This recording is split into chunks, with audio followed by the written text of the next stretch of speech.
I looked at my assistant and I was like, oh, what now?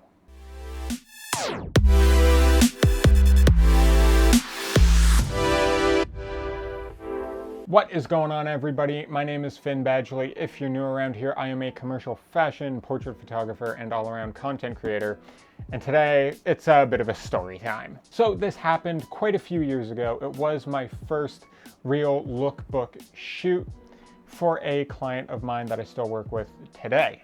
Now, I was a little nervous, but I had worked with the model as well as the client before on smaller different things, and I kind of had a good idea of what to expect going into this. Now, started off the day, showed up, got everything ready, scouted the location, and it was a beautiful day. My assistant and I showed up early, found a couple good spots, and it was just a beautiful location, beautiful day.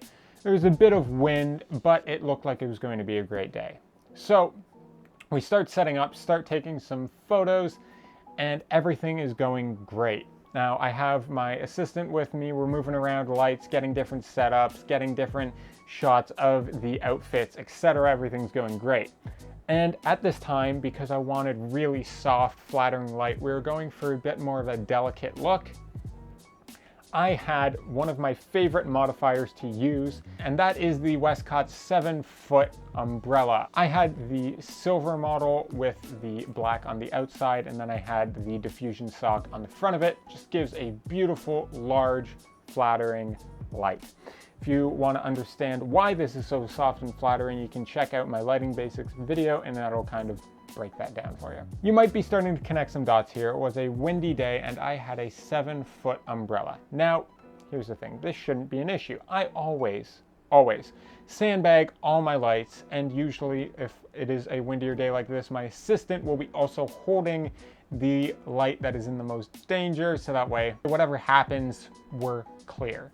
But at this time, my assistant had just moved the light and hadn't sandbagged it yet. We were setting up for the next shot. I was talking with the client and the model, and a gust of wind comes in. And this is something where one of us should have been holding the light. One of us should have grabbed that sandbag and thrown it on there. But neither of us did. And I'm not blaming my assistant for this. If anything, this is on me. And like I said, this was when I was just getting started more so. And the main thing is nobody was hurt. But that gust of wind came through, and you can imagine I turn and the light just, I look at my assistant and I'm like, oh, what now? And this is a lesson in whenever you come across a problem on set or whenever you're doing a photo shoot, when you're at work, it's not about what goes wrong, but more so how you react to that. So that had just happened, and I'm like, okay, well, what now? So other people may have been completely thrown off and they would have to cancel the whole thing or take a big break, whatever.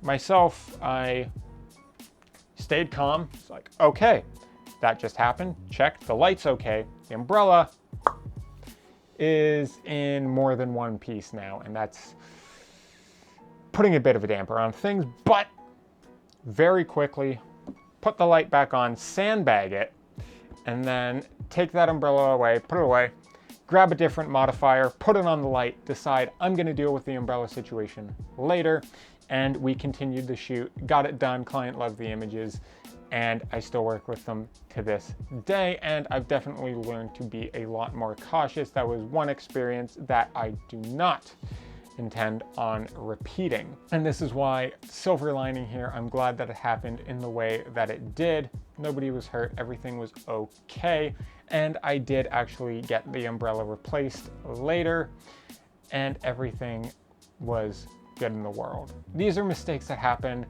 hopefully early on, so that way you learn from them and learn not to make them again.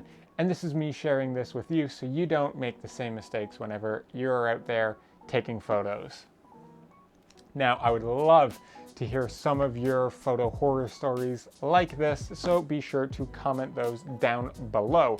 And feel free to drop a like on this video if you enjoyed this, and leave a comment if you want to see more photo stories from me in the future. Subscribe if you haven't already. Hit the bell to be notified when I post new videos so you never miss an upload. Work hard, rest often, and as always, I will see you on the next one.